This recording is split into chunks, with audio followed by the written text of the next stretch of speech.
ulduzlar dövredir, mən qaranlıq yoxluğam. Sanki bir ulduz seyredir, gəlir gedir qorxuram. Dünya mənə neyləsin, cazibəsindən kənar. Boşluq çəkir özünə, arzular var kül olar. Hər sözünə nəğməyəm, uzun illər gözlədim.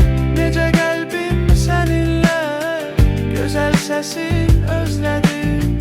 Susur gecə səsindən, eşitməsəm ölümdən.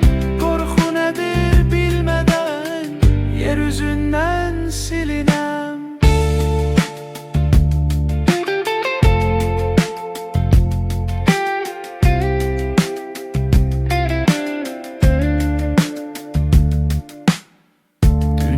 Mənə neyləsin, cazibəsindən kənar.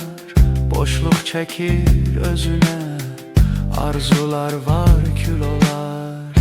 Hər sözünə nəğməyəm, uzun illər gözlədim. Necə qəlbim səninlə, gözəl səsin özlədim. Susur gecə səsindən, eşitməsəm ölümdən. Yeryüzündən silinəm.